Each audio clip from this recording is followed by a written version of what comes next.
আপনাদেরকে জানিয়েছিলাম যে রাজ্যের আধার সমস্যার সমাধানের জন্য মুখ্যমন্ত্রী নতুন পোর্টাল চালু করেছেন এবং একটা হোয়াটসঅ্যাপ চ্যানেল চালু করেছেন, যার মাধ্যমে আপনাদের যাদের যাদের আধারের সমস্যা হচ্ছে তাদের কেন্দ্রের উপর নির্ভর না করে মুখ্যমন্ত্রী নতুন করে আধার সমস্যা মেটানোর জন্য পরিকল্পনা করছেন।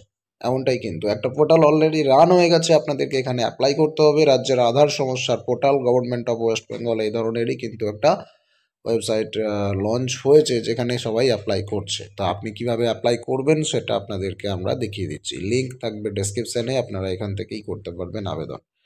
সর্বপ্রথম আমি দুটো প্রসেসই আপনাদেরকে দেখিয়ে দেবো। দুভাবে আবেদন করা যাচ্ছে, হোয়াটসঅ্যাপ নাম্বারে আবেদন করা যাচ্ছে এবং অনলাইনে ফর্ম ফিল আপ করেও আবেদন করা যাচ্ছে। এই হচ্ছে অনলাইন পোর্টাল, অন স্ক্রিনে আপনি দেখতে পাচ্ছেন। স্টেপ বাই স্টেপ আপনাকে ফর্মটা ফিল আপ করতে হবে। যদি আপনার সমস্যা হয় এখানে নাম দেবেন, যেটা আধার কার্ডে আপনার নাম লেখা আছে ঠিক একইভাবে এখানে ডিস্ট্রিক্ট দেবেন। আধার কার্ডে আপনার যেরকম ডিস্ট্রিক্ট লেখা আছে সেম স্পেলিং। তারপর ব্লক বা মিউনিসিপ্যালিটি এখানে আপনাকে সিলেক্ট করতে হবে। এখানে ড্রপ ডাউন আছে, ড্রপ ডাউন থেকে আপনারা সিলেক্ট করে নিতে পারবেন। তারপরে আধার নাম্বার এখানে দিতে হবে। আধার নাম্বারটা 12 ডিজিটের লিখবেন। ফুল অ্যাড্রেস আপনার এখানে লিখবেন, পিনকোড এখানে লিখবেন। যেগুলো অ্যাস্টেরিক্স অর্থাৎ এরকম স্টার মার্কস দেওয়া আছে, এই স্টার মার্কসগুলো অবশ্যই আপনাকে লিখতে হবে, এগুলো ফাঁকা রাখা যাবে না। তারপরে আছে ভোটার কার্ডের নাম্বার, ঠিক একইভাবে এই জায়গায় আপনি ভোটার কার্ডের নাম্বার লিখবেন। অ্যাসেম্বলি কনস্টিটিউয়েন্সি নাম্বার এখানে দেবেন। বুথ নাম্বার, পার্ট নাম্বার যদি জানা থাকে সেটা এখানে দেবেন, না জানা থাকে না দেবেন, সমস্যা নেই। আধার ডিঅ্যাক্টিভেশন লেটার যেটা আপনি পাচ্ছেন সেটাকে এখানে কিন্তু আপলোড করতে হবে। কিভাবে আপলোড করবেন? ফার্স্টে আপনি এখানে চুজ ফাইলে ক্লিক করবেন, তারপরে আপনার সামনে অপশন আসবে, সেখান থেকে আপনি আপনার গ্যালারি থেকে এটাকে চুজ করে নিতে পারবেন, বা আপনার কম্পিউটার থেকে ফাইলটাকে এখানে চুজ করে দেবেন। তাহলে এখানে ফাইলটা সিলেক্ট হয়ে যাবে। দেন আপনার এখানে কোনো মন্তব্য যদি থাকে অবশ্যই এখানে আপনার লিখে দেবেন, আর যদি নাও লেখেন তাহলেও কোনো সমস্যা নেই। লেখার পর ভ্যালিড মোবাইল নাম্বারটা এখানে আপনাকে অবশ্যই লিখতে হবে। চেষ্টা করবেন এখানে সেই মোবাইল নাম্বারটা দেওয়ার যে মোবাইল নাম্বারটা আপনার আধার কার্ডের সঙ্গে লিঙ্ক করা আছে। দিয়ে তারপরে আপনি গেট ওটিপি অবশ্যই ক্লিক করবেন। আপনার সামনে একটি ওটিপি আসবে, ওটিপিটা আপনি বসাবেন। বসিয়ে আপনাকে কিন্তু এখানে সাবমিটে ক্লিক করতে হবে, তাহলে সাবমিট হয়ে যাবে। এটা হচ্ছে অনলাইন প্রসেস। এবার আপনাদেরকে দেখাচ্ছে হোয়াটসঅ্যাপ নাম্বারে আপনারা কিভাবে আবেদন করবেন।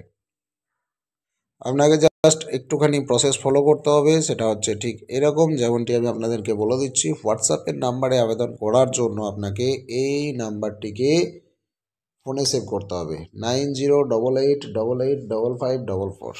আমি আরও একবার বলছি, 9088885544। এই নাম্বারটিকে মোবাইলে সেভ করে নেবেন। নাম্বারটা সেভ করার পর হোয়াটসঅ্যাপে আপনি মেসেজ করবেন এই নাম্বারে HI হাই লিখে। তাহলে আপনাকে আপনার আধার নাম্বার দিতে বলবে। রিপ্লাইয়ে আপনি আপনার আধার নাম্বারটা লিখে পাঠাবেন। তারপর আপনার নাম জানতে চাইবে, তারপর ঠিকানা, তারপর জেলার নাম, তারপর ব্লক, তারপর পৌরসভার নাম জানতে চাইবে। দেখুন এরকমভাবে আপনি যখন হোয়াটসঅ্যাপ করবেন প্রথমে আপনি হাই লিখবেন, তারপরে ওরা বলবে please enter your Aadhaar number to begin. Then এখানে আপনার আধার নাম্বারটা লিখবেন, তারপরে ওরা বলবে full name as in Aadhaar, আপনি আপনার আধার কার্ডের নাম অনুযায়ী সেই নামটা এখানে লিখবেন। তারপরে please enter your full address, আপনি এখানে অ্যাড্রেস দেবেন। প্লিজ এন্টার ইউর ডিস্ট্রিক্ট, এখানে আপনার ডিস্ট্রিক্ট লিখবেন। তারপরে আপনার পিনকোড, ভোটার কার্ডের নাম্বার, বিধানসভার নাম্বার, বুথের নাম্বার জানতে চাইবে। সমস্ত তথ্য দেওয়ার পর কনফার্ম করবেন, তাহলে আপনার হোয়াটসঅ্যাপের মাধ্যমে আবেদন করা হয়ে যাবে। এই হলো প্রসেস। আবেদন করার পর কি হবে? মুখ্যমন্ত্রী মমতা বন্দ্যোপাধ্যায় নবান্নে যখন প্রশাসনিক বৈঠক করেছিল সেখানে ঘোষণা করেছিলেন যারা আবেদন করবে তাদেরকে বিকল্প কার্ড দেওয়া হবে। এটাই কিন্তু ঘোষণা করেছিলেন, বিকল্প কার্ড দিয়ে দেওয়া হবে। এবার সম্পূর্ণ বিষয়টা রাজ্য সরকারের উপর নির্ভর করছে, তারা বিকল্প কার্ড কি দেয় বা না দেয়। তবে বর্তমানে অনলাইনে আবেদন শুরু হয়েছে, আপনারা অনলাইনে আবেদন করে রাখুন। যদি আপনাদেরকে বিকল্প কার্ড দেয় তখন আবারও কিন্তু আমরা নতুন ভিডিও বানিয়ে আপনাদেরকে জানাবো। আমি লিঙ্ক ডেসক্রিপশন বক্সে দিয়ে রাখছি, আপনারা এটাকে চেষ্টা করতে পারেন।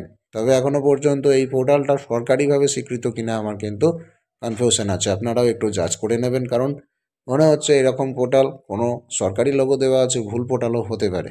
সঠিকভাবে আপনারা ইনফরমেশান নিয়ে তবেই কিন্তু কাজগুলো করবেন। ধন্যবাদ।